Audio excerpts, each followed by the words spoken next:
राधे राधे। जय श्री कृष्ण।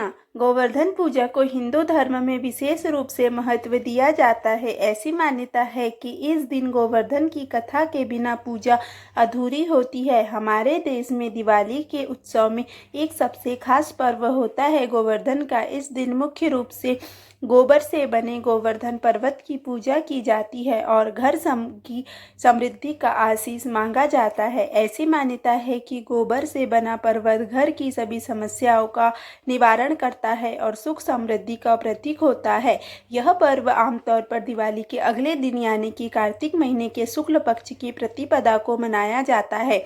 इस साल दिवाली के ठीक अगले दिन यह पर्व 1 नवंबर की शाम से शुरू होकर 2 नवंबर की शाम तक मनाया जाएगा। ऐसे में उदया तिथि की माने तो 2 नवंबर को ही पूजा करना शुभ होगा। ऐसी मान्यता है कि गोवर्धन के दिन पूजा की पूर्ण विधि के साथ इसकी कथा पढ़नी भी अनिवार्य है। मान्यता है कि इस कथा के बिना पूजा का पूर्ण फल नहीं मिलता है। आइए जानते हैं और पढ़ते हैं गोवर्धन पूजा की कथा।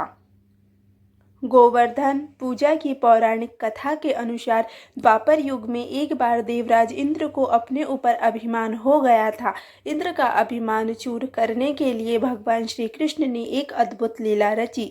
श्री कृष्ण ने देखा कि एक दिन सभी ब्रजवासी उत्तम पकवान बना रहे थे और किसी पूजा की तैयारी में व्यस्त थे। इसे देखते हुए कृष्ण ने माता यशोदा से पूछा कि यह किस बात की तैयारी हो रही है।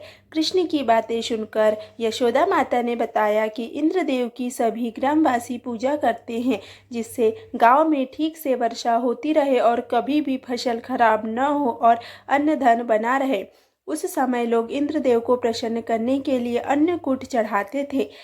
यशोदा मैया ने कृष्ण जी को यह भी बताया कि इंद्रदेव की कृपा से ही अन्न की पैदावार होती है और उनसे गायों को चारा मिलता है। इस बात पर श्री कृष्ण ने कहा कि फिर इंद्रदेव की जगह गोवर्धन पर्वत की पूजा होनी चाहिए क्योंकि गायों को चारा वहीं से मिलता है। इंद्रदेव तो कभी प्रसन्न नहीं होते और न ही दर्शन देते हैं। इस बात पर ब्रज के लोग इंद्रदेव की जगह गोवर्धन पर्वत की पूजा करने लगे। यह देखकर इंद्रदेव क्रोधित हुए और उन्होंने मूसलाधार वर्षा शुरू कर दी। इंद्रदेव ने इतनी वर्षा की जिससे ब्रजवासियों की फसल को काफ़ी नुकसान हुआ। ब्रजवासियों को परेशानी में देखकर श्री कृष्ण ने अपनी कनिष्ठा उंगली पर पूरा गोवर्धन पर्वत उठा लिया और सभी ब्रजवासियों को और अपने गाय और बछड़े समेत पर्वत के नीचे शरण लेने के लिए कहा।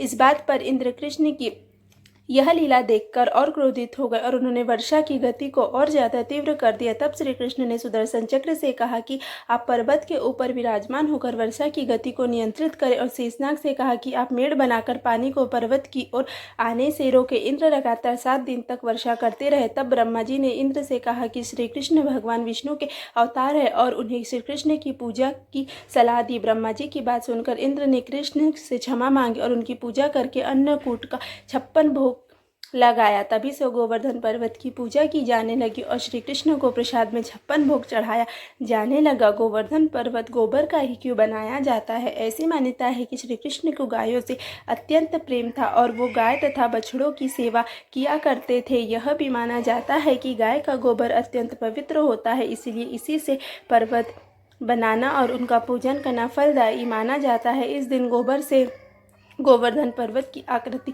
बनाई जाती है और इसके चारों कोनों में करवा की सीकें लगाई जाती है। इसके भीतर कई अन्य आकृतियां भी बनाई जाती है और इसकी